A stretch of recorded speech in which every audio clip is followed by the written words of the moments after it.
Dissertação moral ditada por São Luísa Senhorita Hermance do Falques.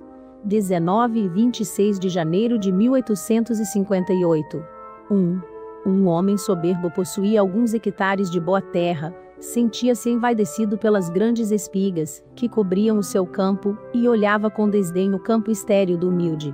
Este se levantava ao cantar do galo e permanecia o dia todo curvado sobre o solo ingrato, recolhia pacientemente os seixos, e os lançava à beira do caminho, revolvia profundamente a terra, e arrancava com dificuldade os espinheiros que a cobriam. Ora, seu suor fecundou o campo, e ele colheu o melhor trigo. Entretanto, o joio crescia no campo do homem soberbo e sufocava o trigo, enquanto o dono se vangloriava de sua fecundidade, olhando com ar de piedade os esforços silenciosos do humilde. Em verdade vos digo, que o orgulhoso é semelhante ao joio, que abafa o bom grão.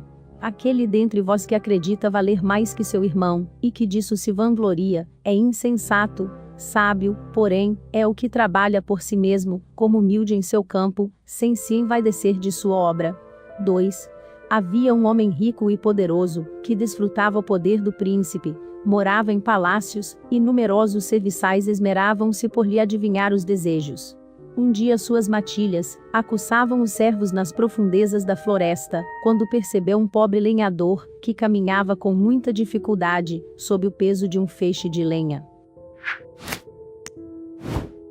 Chamou e disse-lhe: viu escravo, por que passas teu caminho sem te inclinares diante de mim? Sou igual aos senhores da terra. Nos conselhos, minha voz decide a paz, ou a guerra, e os maiorais do reino curvam-se em minha presença. Fica sabendo que sou sábio entre os sábios, poderoso entre os poderosos, grande entre os grandes, e minha posição elevada é obra de minhas mãos. Senhor, respondeu o pobre homem, temi que minha humilde saudação fosse uma ofensa para vós. Sou pobre e não possuo outro bem senão meus braços, mesmo assim, não desejo vossas grandezas enganosas. Durmo a sono solto, e não receio, como vós, que o prazer do mestre me faça cair em minha obscuridade. Ora, o príncipe se aborreceu com o orgulho do soberbo, os grandes humilhados apoderaram-se dele, e o precipitaram das culminâncias de seu poder, como a folha seca, que o vento varre do alto de uma montanha, mas o humilde continuou tranquilamente seu rude trabalho, sem se preocupar com o dia seguinte. 3. Soberbo, humilha-te, porquanto a mão do Senhor dobrará teu orgulho até que se reduza a pó. Escuta. Nasceste onde te lançou a sorte, saíste do seio de tua mãe, fraco e despido, como o último dos homens. Por que elevas mais alto a fronte do que os teus semelhantes, tu que, como eles, nasceste para a dor e para a morte? Ouve. Tuas riquezas e tuas grandezas, vaidade das vaidades, escaparão de tuas mãos, quando vier o grande dia, como as águas errantes da torrente, que o sol faz evaporar. De tuas riquezas só levarás contigo as tábuas do caixão, e os títulos gravados na lápide sepulcral, serão palavras vazias de sentido. Escuta. O cão do coveiro brincará com teus ossos, e eles serão misturados aos dos indigentes, confundindo-se tuas cinzas com as deles, porque um dia ambos sereis reduzidos a pó. Amaldiçoarás então os dons que recebeste, quando vires o mendigo revestido na sua glória, e chorarás o teu orgulho. Humilha-te, soberbo, porquanto a mão do Senhor curvará o teu orgulho até o pó. Por que São Luís nos fala em parábolas? Resposta. O espírito humano ama o mistério, a lição se grava melhor no coração quando a procuramos. Não parece que atualmente a instrução nos deva ser dada de maneira mais direta, sem que precisemos recorrer à alegoria? Resposta. Encontrá-la eis no desenvolvimento. Desejo ser lido, e a moral necessita ser disfarçada sob a atração do prazer. Problemas morais dirigidos a São Luís. 1. De dois homens ricos, um nasceu na opulência e jamais conheceu dificuldade, o outro deve sua fortuna ao próprio trabalho, ambos a empregaram exclusivamente na satisfação pessoal.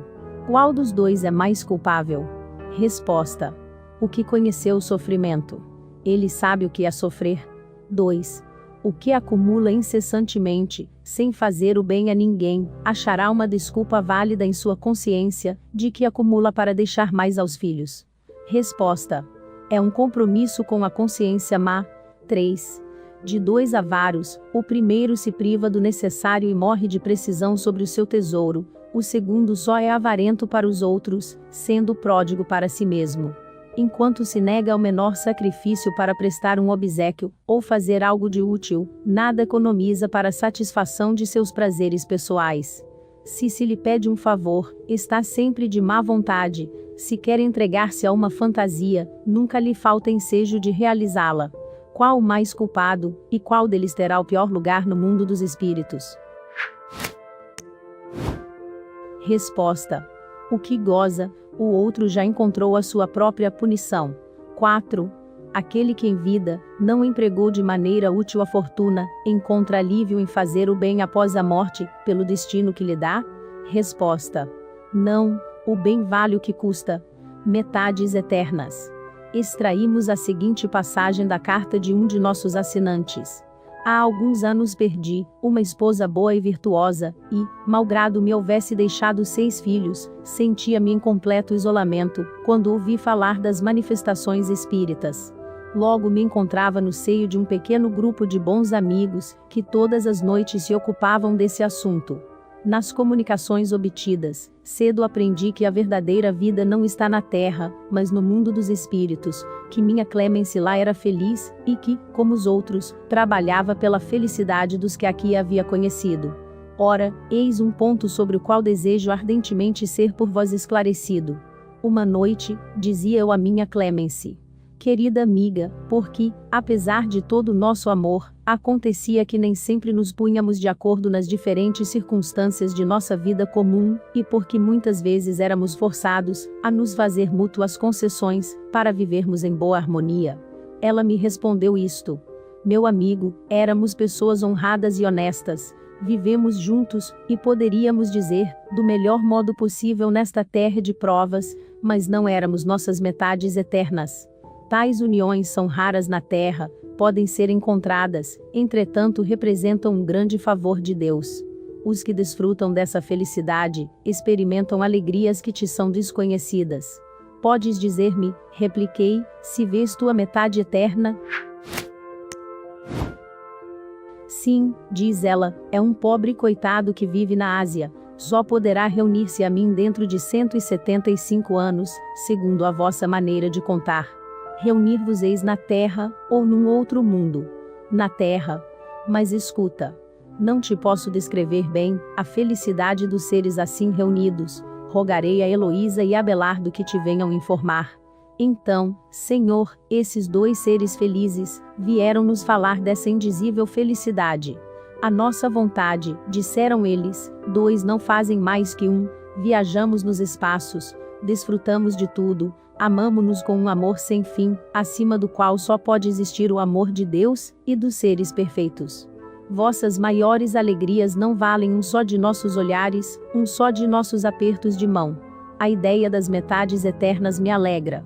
Ao criar a humanidade, parece que Deus a fez dupla, e, ao separar suas 2 metades, teria dito: ide por esse mundo e procurai encarnações.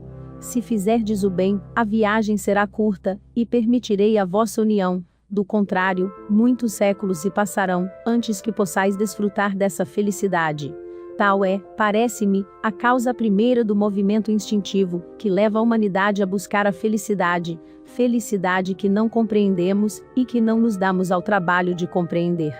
Desejo ardentemente, Senhor, ser esclarecido sobre essa teoria das metades eternas e ficaria feliz, se encontrasse uma explicação sobre o assunto em um dos vossos próximos números. Abelardo e Heloísa, interrogados sobre esse ponto, nos deram as seguintes respostas.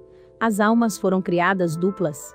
Resposta: se tivessem sido criadas duplas, as simples seriam imperfeitas. É possível reunirem-se 2 almas na eternidade, e formarem um todo? Resposta: não. Você e Heloísa formastes, desde a origem, 2 seres bem distintos? Resposta: sim. Formai-vos ainda, neste momento, 2 almas distintas? Resposta: sim, mas sempre unidas. Todos os homens se encontram na mesma condição? Resposta: conforme sejam mais ou menos perfeitos. Todas as almas são destinadas a um dia se unirem a uma outra alma?